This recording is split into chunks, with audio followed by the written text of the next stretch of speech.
Welcome to the Bucher and Friends podcast, co-starring 10-year NBA center Ryan Hollins. Couple pump fakes, leans in, shot blocked by Ryan Hollins. Hollins sent that into the third row. 6 rebounds and 8 assists. Hollins climbs the stairs. Down the floor. Ryan Hollins, he is the high jumper. That's what I want to see. Give me some gunpowder and throw the hammer down. And now, here is your host, Let's send it over to Ric Bucher. Ric Bucher.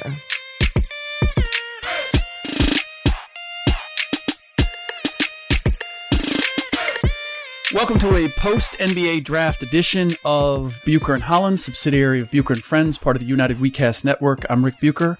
You can see me on FS1. You can hear me on Fox Radio. You can read me on Bleacher Report, and you can follow me on Twitter at Ric Bucher. He is Ryan Hollins, NBA vet. You can see him on ESPN, a variety of other platforms. You can find him on Twitter at the Ryan Hollins and on Instagram at Ryan Hollins. All right, Ryan, so all the shouting is over. Your biggest takeaway, your biggest feeling as we say goodnight and say goodbye to the 2019 NBA draft. Nothing exciting. My biggest takeaway, this is a very regular draft class. I think the guarantees of Zion being a superstar, there's a lot of question marks there. It's not a shoo-in. Obviously, I don't believe he's Anthony Bennett. He's Darko Milicic. I'm not going that far by any means. He's going to be a serviceable player. Right. Guys that can rebound in college have the ability to rebound in the NBA. So I don't have questions there, but the feeling is from some people that it's the next LeBron James. That's not what Zion is.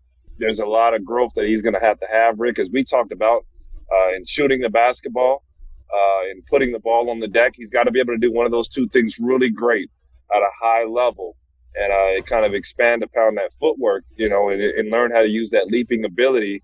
And then you have something that really can't be stopped on the floor. And after that, I don't see anything really special. Ja Morant, his skill set translates, but the rest of the guys, I just see serviceable players, Rick. And I think this is going to help a lot of teams. But to me, Rick, if I had to look down the future, pick number 3 on through the rest of the draft, I don't see a huge difference. Yeah, it's interesting because I'm right there with you, and I just feel as if there was so much hype around Zion, and there's always hype around the draft, but I don't see that anything, and I don't know why I feel guilty saying this on some level, but I just don't feel, for all the pomp and circumstance of the draft and all that's supposed to be made out of it, that there's been a shift in power, or that there's any influence on all the guys. I mean, you're talking about 60 new guys coming into the league, and it sounds weird to say, but I don't see an impact on how next season plays out. And if you had to bet on one guy, because here's the thing, I don't think they're going to have an influence on next year, and I'm not sure that anybody in this draft is going to have an influence on the power structure in the next 5 years.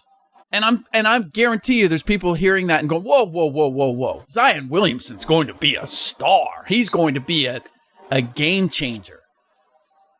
I'm just not and it doesn't have anything to do with the talent. It kind of has to do with the position.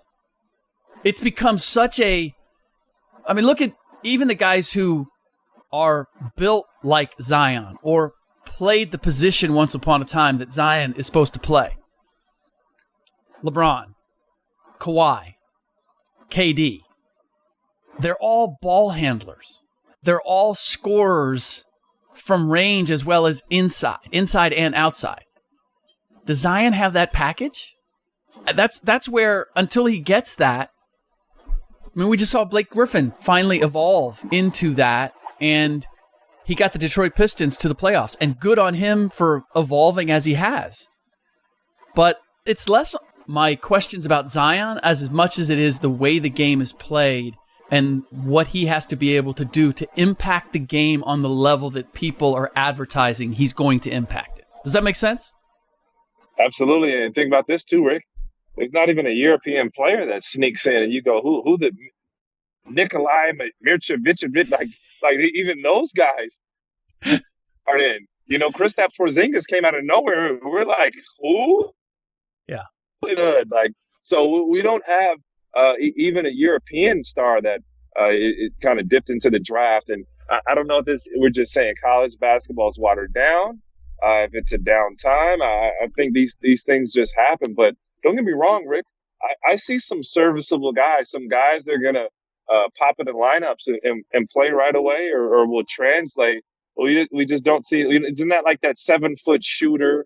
There's not that 6'9" point guard, or like you said, or, imagine if we saw Zion and he had just real footwork right now from day one. Now, we're both saying, and get this on straight, we're not saying he can't develop that, but he's not coming in with the, footwork and just dancing around on guys. Yeah. There's some other things that came up, and I want to hit this with you because it jumped out at me, and it's the way the draft was presented, and we had, for the first time that I can recall, where it was a concerted effort to have the players interviewed with their parents in a lot of circumstances.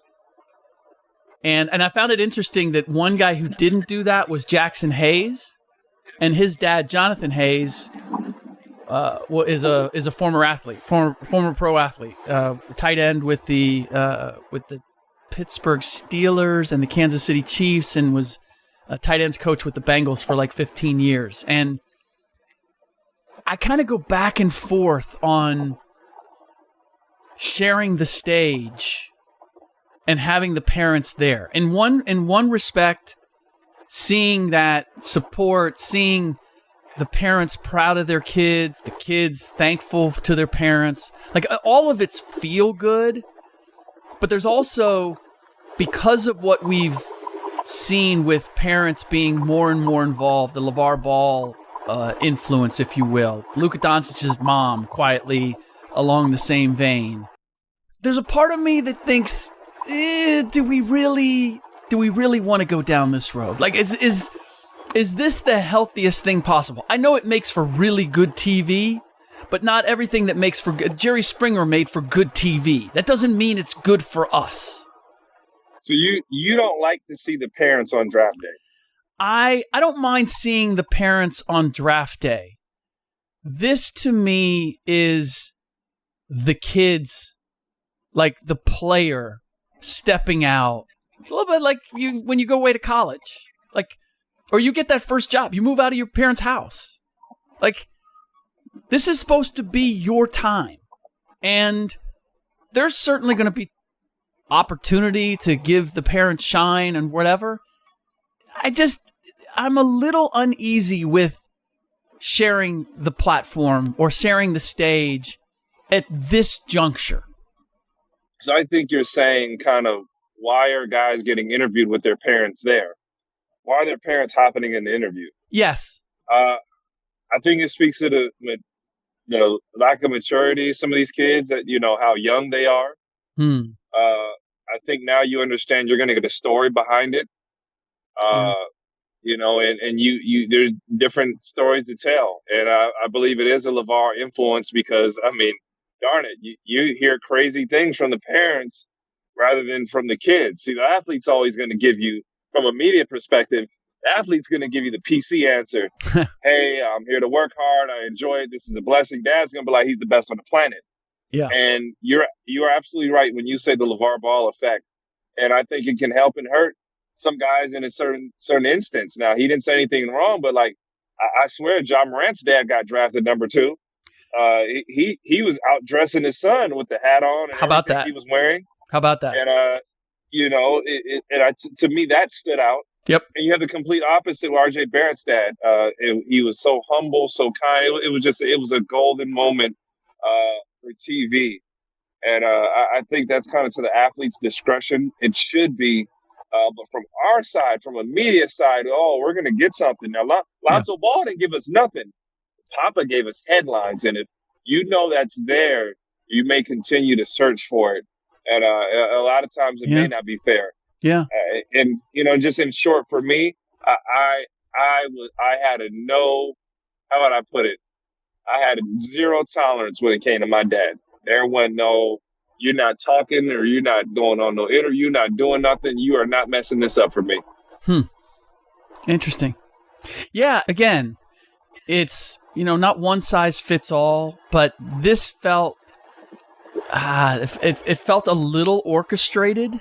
And as you said, these guys already seem young to me, and this only made them feel even younger. You're about to enter the NBA. I get the feel-good story, but this is a point at which you're about to join a business where you're fighting for your livelihood against men who this isn't a feel-good thing. Like you're scrapping, as you and I have talked about, and we talked about in the last podcast about how, like, there are vets that are watching each one of these guys come up and going, all right, I'm going to see. Let me see what this guy's got. I can't wait to see what he's got. Guys are being measured right now. It just felt. It felt a little off. And then the thing is, Jackson Hayes is probably the youngest among them as far as just general demeanor and come late onto the game. And I thought it spoke volumes that a dad who's been in the business, who is a former professional athlete, was like, no, I'm not going to share that stage. Because Jonathan Hayes is a great dude. It would have been a great moment. All of that. He decided, and I haven't talked to him. I don't know if it was a concerted decision or how he came to the decision. But I thought it said a lot that he wasn't going to share that moment. What do you make of all of the tears? I love them, man. I love them. I believe that it shows a love for the game. It shows that these kids are clamoring to get to this moment. Mm-hmm. We see a generation of a lot of kids and even a lot of adults and that are just lazy, and they have these expectations. I want things now. Give it to me. I deserve it. I'm entitled to it. I love that Zion said, the first thing he said is, I never thought I would be here. Yeah. This kid could be telling everybody that he's the king of the world right now, Rick. And it shows to me that I have more promise in what this kid's going to be. And he's not telling you he's a finished product. And there's a lot of kids there. And when I was drafted, there were a lot of guys that are telling you I'm the man, and they weren't. And they knew they had work to do. And that does really excite me about Zion Williamson. I'm with you at that part of it. It was genuine. Again, it does make you realize how young these guys are, because I don't remember seeing that many tears in the past. I don't remember, and that's the part I'm kind of trying to wrap my head around. You have a theory as to why we're seeing it we saw it with so many guys the other night, and I don't remember past situations where guys, it might be because the parents were there. That actually might have been an influence, because they were, and this is what we do on TV. Like, what's gonna elicit a reaction. What does this mean to you? To have your dad here and like that. Like, okay, of course a guy's gonna get emotional, right? Because most of us, our dads were huge influences, or our moms were huge influence. Our parents were huge influences, and when we reach a pinnacle like being drafted into the NBA, it was probably something that has been dreamed of and worked on, and sacrifices made by that family.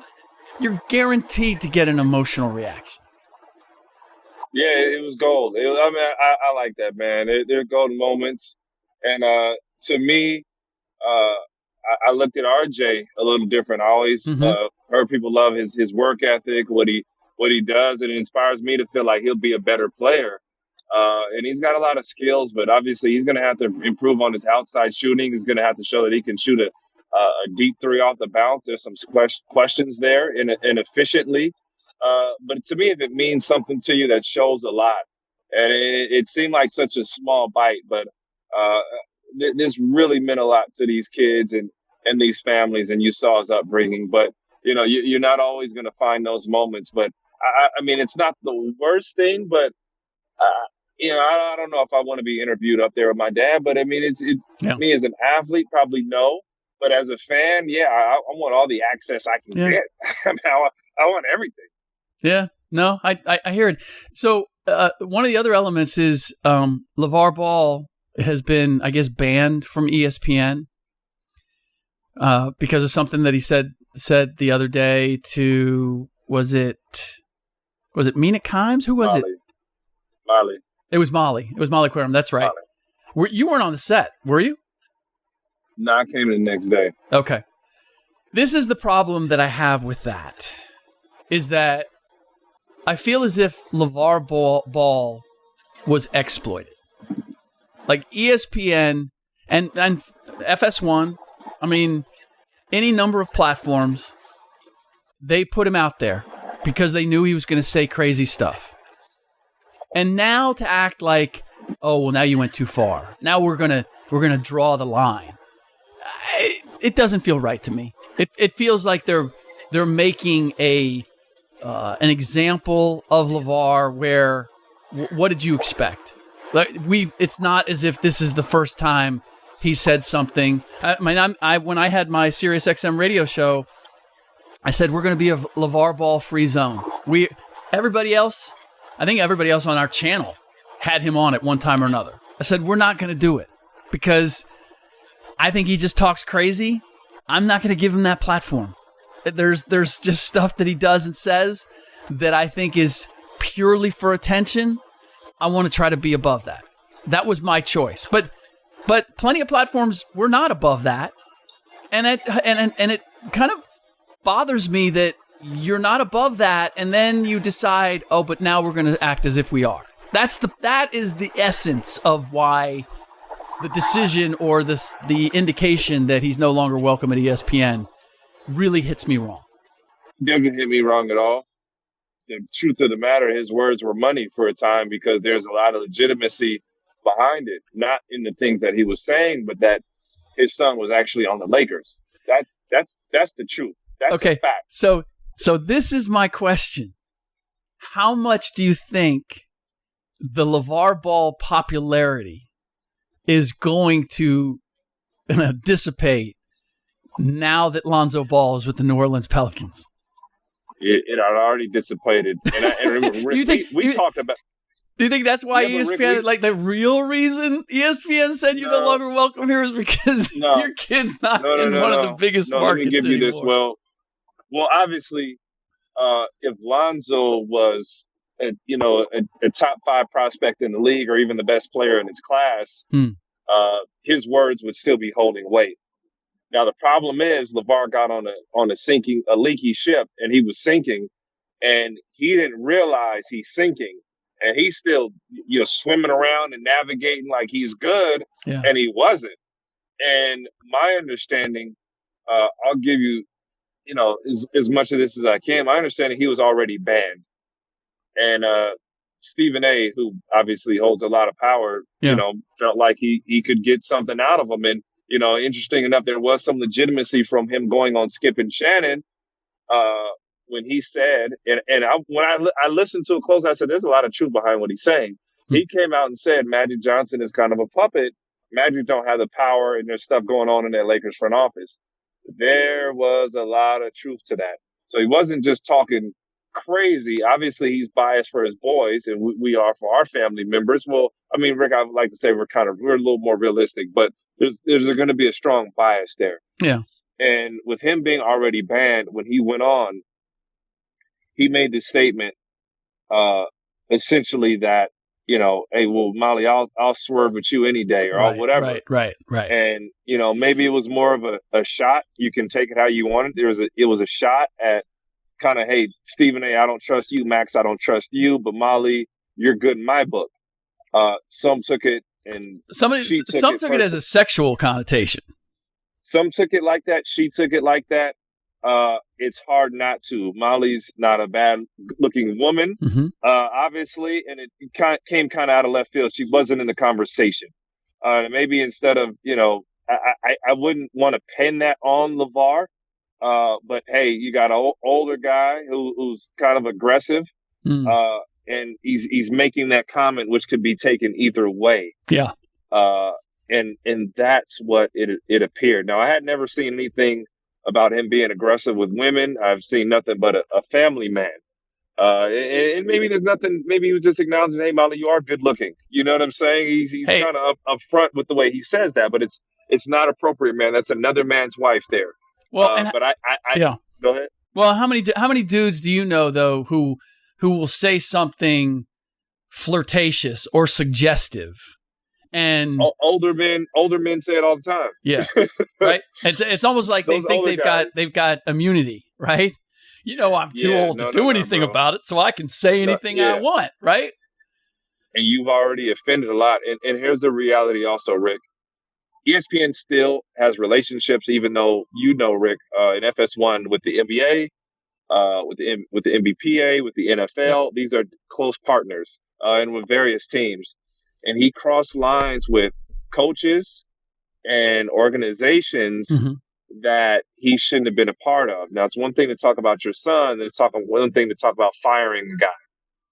You don't go on TV and give the kiss of death to a coach, especially not your son's coach. You don't do that. Yeah. And when he was kind of warned not to, he went across it. And the other thing, Rick, this business is a business of money and sponsorship. And I understand on one end, how can he be money? And then on the other end, he's not. So when you start getting in the way of that McDonald's money, that Pepsi money, that Sprite money, they go, whoa, we're not paying for this. We're not putting, $500 million towards ESPN to run these ads and sponsor our shows and American Express and whoever for someone to really downgrade the product. That's not what we want to get behind.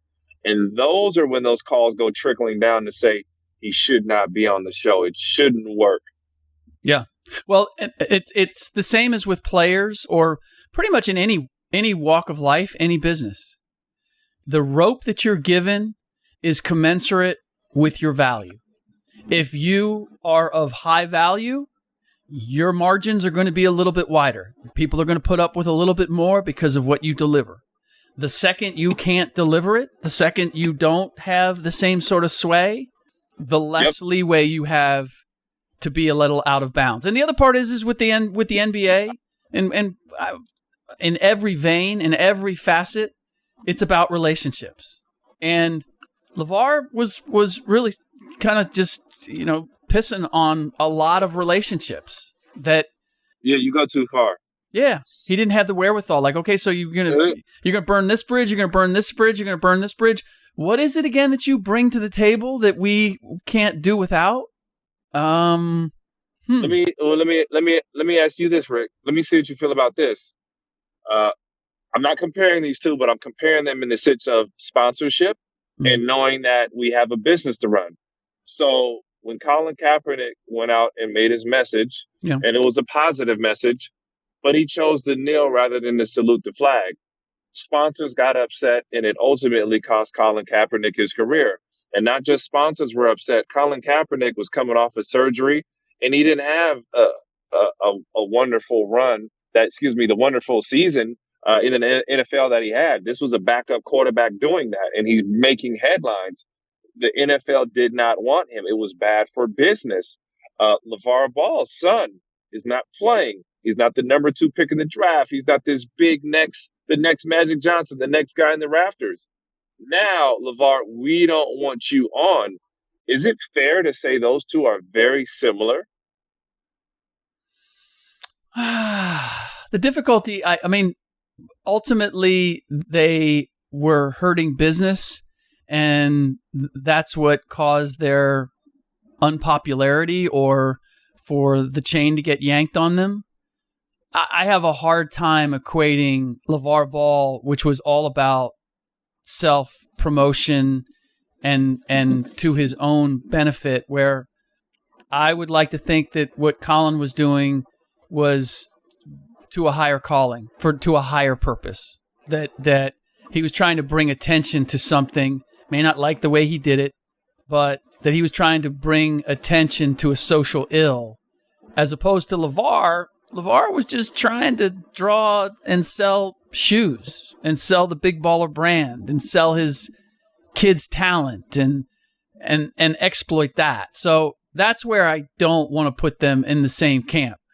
What they did to corporate America and corporate America's reaction to them, I would say, yeah, there's a parallel there. But for me, it would be a disservice to Colin Kaepernick and what his message was to suggest that he's on the same plane as LaVar Ball. I mean, look, if I could have had Kaepernick on my show, I would have had him on my show to hear out more of what he wanted to say, because I think there's still some questions in terms of exactly what he was all about and what he was trying to accomplish. And I'd be interested in exploring that. I had no interest in exploring LaVar Ball because I kind of knew what he was about and where he was coming from. So you just, because the two messages are completely different. One obnoxious and one, somewhat admirable. You don't even want to flirt with comparing the two. No. I no. I don't want to put them in the same camp. And there was some truth in we'll just finish this. I don't want to wear this LaVar stuff out. There was some truth. There's a lot of truth when you listen and you siphon through what LaVar Ball actually says. Yeah. But in all reality, he got too far. He's a control freak. And that's, when you're trying to, and he did.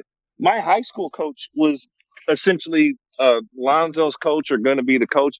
And he made my coach quit basketball. My high school coach quit basketball. And it's funny. I'm laughing and I'm going, well, Don doesn't know what he's talking about. Don, he's too big for, he's too old school in this sense. And then I started to see it and it came around and I thought back and I go, oh man, I get it, coach. I understand it. But he dominated Chino Hills and I knew the Coach Bake when he was there. And I said, Bake, let him do it. And as soon as it happens, get out of there and go make your money. And he went to Fairfax High School. And he thought he was going to do the same thing with the Lakers. He thought he was going to do the same thing at UCLA. And it's like, dude, you don't know your position. Yeah. You're thinking too highly of yourself. You gotta step back and chill. Yeah. So I don't know how I'm going to make this transition, but speaking of another guy who's got to figure out his place. I just thought about this more and more, and I've had a chance to talk about it a lot. And that's Kyrie Irving and the place that he finds himself in free agency. And what brings me to wanting to talk about it here on the podcast is that I just had a long conversation with a scout in the league, and he reminded me of something, which is just how good Kyrie Irving is as a player, how uniquely talented he is as a player. And maybe, I don't know what it's been like for you in talking about free agency and Kyrie, but I've heard some legitimate concerns from teams about signing him, especially if he's going to be the only for the teams like the Knicks and the Nets and the teams that have room for two max salary guys, taking Kyrie and having him be the lead horse or the lead dog on their team, that their teams are having second thoughts. And I wonder, do you think that's legitimate? You think it's fair? Do you think it's smart that teams might approach it that way based on what they saw happen in Boston? If you're another team, you don't want you got to give Kyrie. See, I played with Kyrie. There's two elements to Kyrie. One element says you need to give him a guy that he respects. Yes, because it's funny. He reminds me so much of, in certain elements, of Kobe Bryant, in that Kobe's not going to respect another guy that doesn't have his talent or work ethic or stature. Interesting. And we all keep talking about LeBron James with Kyrie. Why? Because LeBron James was the guy that pushed Kyrie. And you put pressure on a diamond, it becomes a diamond. It's not built. You don't make a diamond with anything else but pressure. That's Kyrie. There's a lot of guys that wilt under pressure. But the type of talent that he has, it spurs him on to be what he is and what he's become. So that's the really cool thing about Kyrie. There was no pressure in Boston. Not pressure as far as winning, but pressure from another teammate that can go out and get it. LeBron's talent trumps and surpasses anybody in the NBA, anybody that we've ever seen. It's immediate pressure, and it's not for everybody, but it was for Kyrie. So he needs a Kevin Durant. He needs I don't even know if I can say Jimmy Butler. I believe that Jimmy's on that stature. I don't want to say that he's not, but that's so valuable for Kyrie. But Kobe had that doesn't play well with others type mentality. I'll give you an example. After we were teammates, we're playing some pickup ball, and we're in the gym, and we're playing at the Clippers facility, all the pros. Kyrie's on the team, and we're playing together. And he's just on his nonchalant stuff. And, Kyrie runs off 4 or 5 straight points, and he gives me the basketball. And he's like, yo, go to work. And he's kind of, dang it, Ryan, you can't just run off, 10 straight points. And it's like, nah, bro, I need to run some pick and roll with you, run the floor, get in the dunker, give me an open mid-range. I'm going to knock down, I'm not just going and creating shots off the bounce, but it's kind of his mindset. And he was looking at, and these guys asked for it. This is not all his fault either. He's looking at Jason Tatum. He's looking at Jaylen Brown. He's like, go get busy. Go do what I do. They couldn't do it. Yeah. They couldn't do it. And then he's like, y'all want to wear the big boy pants, but y'all ain't big boys. Yeah. Okay. And it just fell apart at the seams. And that's scary about Kyrie. And that's why we look at this LeBron situation in LA and we're like, go to LA, Kyrie. Just go. But it's my understanding that there's too much water under the bridge. There's too much that have been fractured there. And just, I don't want to say it's an ego thing. It's like we'll agree to disagree, LeBron. Yeah. Yeah. It's an interesting dynamic because Kyrie has really committed himself to Brooklyn. He's got a place. I mean, everything that I've heard, that's what he's got his heart set on. And I look at the Brooklyn Nets and on one hand, I'm thinking, man, if it's only Kyrie, if you're not getting KD, who he would respect, and even if you are getting KD, now KD's injury means Kyrie's going to be your leader next season, no matter what. Do you really want to do that if you're Brooklyn? Because you had such good chemistry last year. And then and this has been I really haven't taken a position on it. But now that I'm thinking about it, and I was reminded by this scout, I'm like, first of all, the Nets snuck into the playoffs. It's not as if they're a juggernaut that's guaranteed to be doing anything, or that they have anybody remotely close to Kyrie Irving's skill set as a closer. D'Angelo Russell has made a nice step up, but D'Angelo Russell I don't know how much better he's going to get, and I don't know if he necessarily makes another All-Star game. Not convinced that he will make another. Maybe he will, but that's not a guarantee. This wasn't the first of many. And so I think about it, and the more I think about it, it's like, you're the Nets, you're the Brooklyn Nets. You had, and I wasn't aware of this, they had the lowest attendance of any team in the league. Lower than even the Memphis Grizzlies. This is a playoff team. And I'm thinking, you can get Kyrie Irving. Wow. You can get the face of a franchise. You can, you know what? I got to figure out a way to make that work. Maybe I need to get a bunch of veterans in the locker room that can kind of corral him, and I can get the most out of him. But if I got a chance to get Kyrie Irving and I'm the Brooklyn Nets, I'm not taking a pass on it just because I may or may not get Kevin Durant. No, I agree. I think the tough thing is you have a good young asset in D'Angelo Russell. Are you really going to walk from that? And Kyrie's injury prone. Mm-hmm. Kyrie, we had to question leadership in the locker room, as we talked about. Yep. Where you kind of got a decent thing that you've built already. Not great, not the sexiest, but do I want to mess this up for a guy who could go, get me out of here? Right. You got to look at history.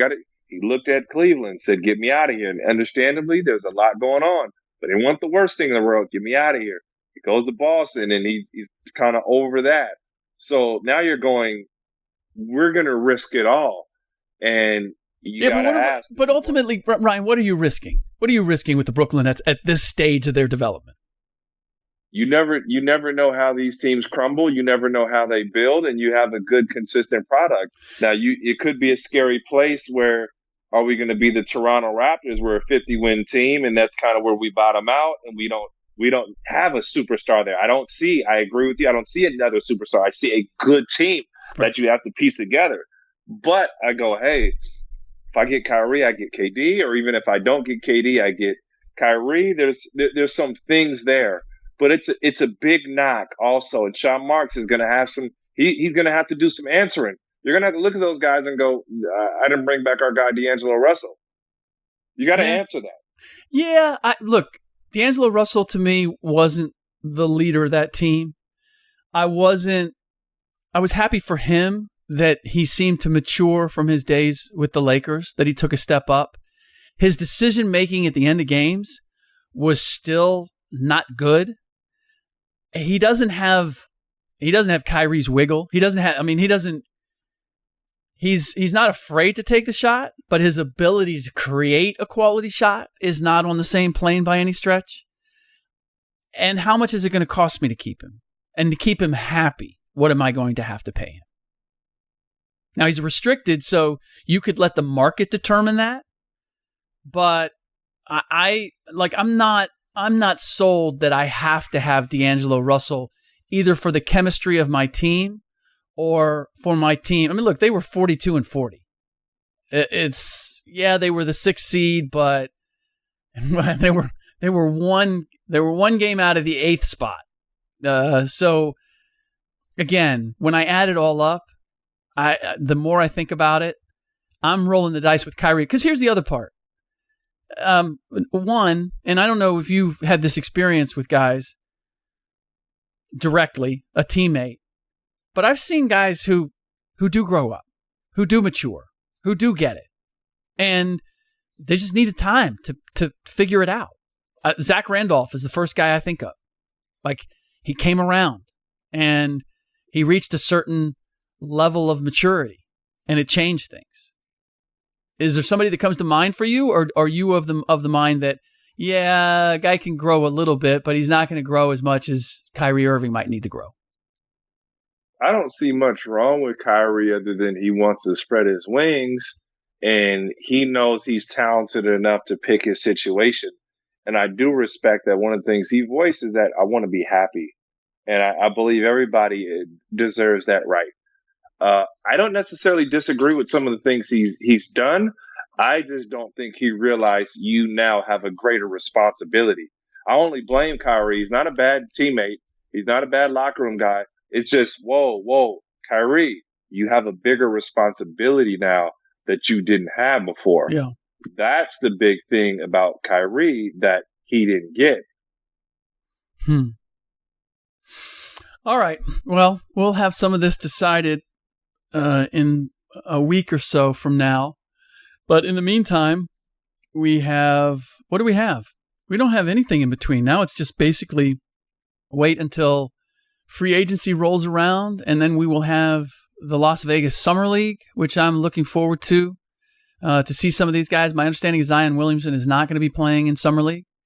And so I'm disappointed. No, and maybe I take that back. John Morant is not playing in Summer League, which I'm disappointed in. That might be, I think he just had his knee scoped, so that might be a byproduct of that. So disappointed that I'm not going to see that, but we'll see a number of these guys and we'll get a good read on exactly what they're capable of. But that does it for this episode of Bucher and Hollins, subsidiary of Bucher and Friends, part of the United WeCast network. Don't forget to rate the show on iTunes or wherever you get your podcasts. Screenshot the review to us, and you will be eligible to win some prizes. All right. In the next podcast, I will be joined by Will Blackman, and we will see what the latest is on the free agent market, see what transpires over the weekend, and we will break that down for you on Monday. All right. In the meantime, as always, thanks for listening.